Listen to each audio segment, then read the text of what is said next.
Hey guys, welcome back to the channel. I'm here to talk about every movie I watched in February and ranking them at the same time. So if you don't remember from last month's video, here is my rank list or tier list. Starting from the top, which is the S tier. Play it again. I want to see it. As soon as that movie ends, let's hit replay. And last, why did I watch this? I want to make it clear though, for this last tier doesn't necessarily mean that they're bad movies. The movie could be like really well done, technically, could be really well made.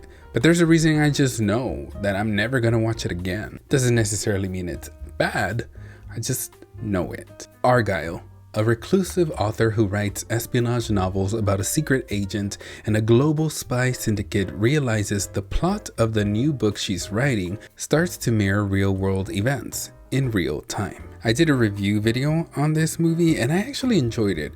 Argylle is a lot. It is really long. It has no business being 2+ hours long. But even though we got a lot, I personally enjoyed it. It's fun, it's wild, it's bonkers, and I feel like the movie leans into it. I think it's very well aware of what it is, and it just goes full camp. I'll watch it again Sunday. The Abandoned. When a mysterious corpse is found in a river, a distressed police officer delves into a string of grisly murders as danger quickly approaches. Taiwanese film, it's on Netflix. I really did enjoy this film. It's suspenseful, it's thrilling, really big twist for the killer to be who the killer is. Performances are good, not great, and also a great commentary on finding the will to live. Sure, there's nothing else to do. Lisa Frankenstein, a coming-of-age love story about a teenager and her crush who happens to be a corpse. After a set of horrific circumstances bring him back to life, the two embark on a journey to find love, happiness, and a few missing body parts. Now, just as funny as the description of that film is, it's that funny too.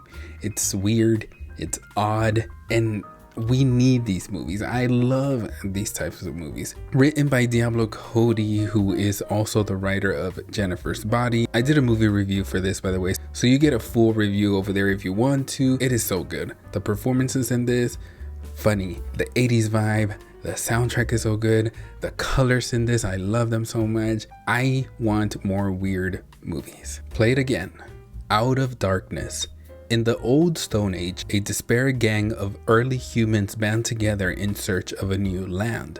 But when they suspect a malevolent, mystical being is hunting them down, the clan are forced to confront a danger they never envisioned. Suspenseful, thrilling, it truly has you at the edge of your seat. You want to know who is following this group, what is going on, who is out there. You guys, the sound in this, the cinematography is so good. It just adds to the suspense. But I will say the twist is a big one. I will say that it's a big twist. I did not see what happens happening, but it was almost a letdown for me. I don't know. I wanted it to be something else.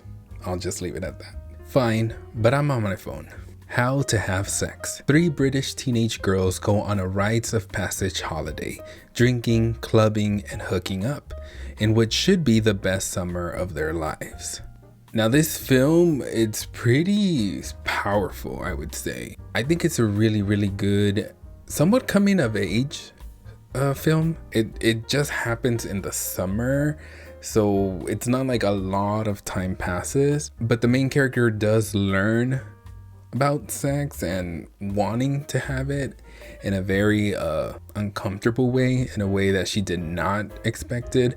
And I truly do believe that this film shows what a follower is. I think it's really important for young people out there to watch this movie. Like, you don't have to try and fit in just to be cool, and so that other people think you are as well. Sure, there's nothing else to do. Dicks, the musical. A pair of business rivals discover that they're identical twins and decide to swap places in an attempt to trick their divorced parents to get back together. Now this is a musical. It's in the title. It's a gay musical, and I'm a gay man, so I wanted to see what this was about. And you guys, I did not like this film. The only thing that I liked was Megan Thee Stallion, who I believe kills it in this, even though she's not in it for a lot of the film. I just didn't find it funny. I literally got up while watching this, walked to the kitchen, went to the restroom, didn't even pause the movie. I was bored. I just didn't enjoy it. I just think it's one of those movies where some people are gonna like it, some people don't, and I just happen to be one that I don't. And yeah. Why did I watch this? This Is Me Now, a love story. Coinciding with the release of her album of the same name, this narrative-driven odyssey tells the story of Jennifer Lopez's journey to love through her own eyes. I gotta give it up. You know, I always want to see women winning, and I do think this is a big feat. It's a big production. It's a big success for her, I feel. But this movie, it's a visual album. It's like so many music videos put together to create a big movie. And this is for her fans. I just don't see the casual movie watcher wanting to watch this and enjoying this. I watched it, and then at the end I was like, why? So that's pretty much just telling you where this is gonna fall. This is for fans of Jennifer Lopez and who care about her love life, and I just don't. Why did I watch this? Scoob. Scooby and the gang face their most challenging mystery ever, a plot to unleash the ghost dog Cerberus upon the world. As they race to stop this dog apocalypse, the gang discovers that Scooby has an epic destiny greater than anyone imagined. Okay guys, I was bored, thinking that it was gonna be funny, it was gonna give me flashbacks to ScoobyDoo back when I was little, and it did, but that's it. I just remembered Scooby-Doo. Found it really boring. I think this is just for children. I don't think this is meant for adults. And if it is, I think it's just to watch it with your kids or with your little nephew or niece or babysitting. Like, I just don't see you watching this on your own as an adult. If you are, hey, do you? But yeah, I just did not. I did not care. It's for kids. Why did I watch this? Madam Web. Cassandra Webb is a New York metropolis paramedic who begins to demonstrate signs of clairvoyance. Forced to challenge revelations about her past, she needs to safeguard 3 young women from a deadly adversary who wants them destroyed. So I did a movie review for Madam Web, so if you want to check it out, make sure you do on my channel. So just the quick summary of what I think of this movie is really bad. It's so bad that it's funny. You're laughing at the film, at how bad it is. I was so let down. I did not care for any of these characters. Just like Cassandra Webb doesn't care about anything. And just like Dakota Johnson comes off like not caring that she's in this movie at all.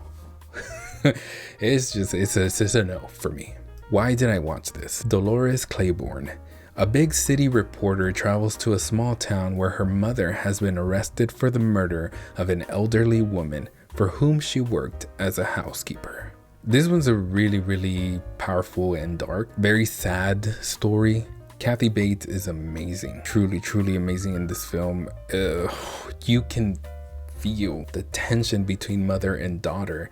You can feel for both characters for what they went through living with the man in the house, which is the father and the husband, and what they put up with. It deals with pedophilia, sexual abuse, domestic violence. It's a very empowering film for women, I believe. Just finding your own strength, doing what you need to do to protect who you love. And when men are against you, when men are in charge of your fate, do what you need to do. And the power of a mother's love. I want to show this film to my parents, to my sister. It's really good in my opinion. So I'll watch it again someday.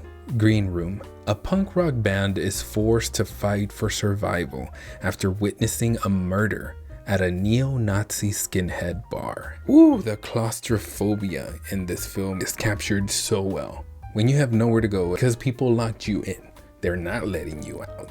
You are being held hostage. And why? Because you were witness to a murder. You saw something that you shouldn't have. Now you have to pay. You're gonna pay with your life. It is so violent, guys.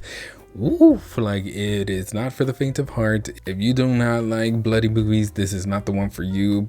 But apart from that, it is so good. It is so suspenseful, thrilling, and it's pretty straightforward. Try to escape. Band together and try and find any escape.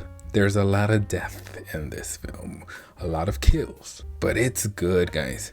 I'll watch it again someday. The Gift. A fortune teller with extrasensory perception is asked to help find a young woman who has mysteriously disappeared. Starring Cate Blanchett, who I believe is one of the best actresses ever. She is so good, and she is so good in this film as well. I had never heard of this movie. My boyfriend told me, let's watch The Gift. I want you to watch it. I was like, let's go. And I really did enjoy it. Keanu Reeves is in this too. And I've never seen him in a role like this. It was pleasantly surprising. He is such a bad guy and you hate him. You hate his character. When you already have a perception of someone and you've already made up your mind about this person, you hate them, you don't like them, you know for a fact that they done something horrible and you do not care, you want that person to pay, but then you realize that you're wrong. How are you willing to deal with that? Can you deal with that? Are you willing to do the right thing? And then the person that you least think could have possibly done this is the actual person to do this. It really is a good commentary on judging somebody when you truly don't know them. It's a good film, but it's not one that I'm like dying to watch again. So sure, there's nothing else to do. The Rite. American seminary student Michael Kovac travels to Italy to take an exorcism course. Anthony Hopkins is in this film, and we all know Anthony Hopkins is an amazing actor, and that's where it ends for me. I feel like Anthony Hopkins did this and at the end was like, why? He's such a good actor, like why did you do this, Anthony Hopkins? This movie is bad. It's not like terrible, sure, it's entertaining. I watched it from beginning to end. I wanted to know what was gonna happen, so it did have my attention, but it was just not good, guys. Like, there's nothing to this, just another exorcism film trying to put a twist to it, and even the twist is kind of like, okay, you kind of saw it happening. The main actor in this film, he was just one note the entire movie, but Anthony Hopkins, he's great. Why did I watch this? Dune Part 1. A noble family becomes embroiled in a war for control over the galaxy's most valuable asset, while its heir becomes troubled by visions of a dark future. Now, I have watched, obviously, Dune in the past, but I wanted to watch it again in preparation for Dune Part 2, which I will be watching this weekend. So I had to include it in this. I love Dune. It's just the introduction. It's just the beginning, like Zendaya's character says, like Chani says at the end. The costumes in this, the cinematography in this, the special effects in this, the acting in this. It is such a good movie, you guys, and I just know Part 2 is gonna be the same or even better. I just know it. Nobody can tell me otherwise. I'm ready. You guys, get into it. Play it again. So that is every movie that I watched in February ranked. Let me know if you've watched any of these, or will you watch any of these? What do you guys think? Let me know in the comments below. Thank you again for all the support. Like, comment, subscribe, share, and until next time.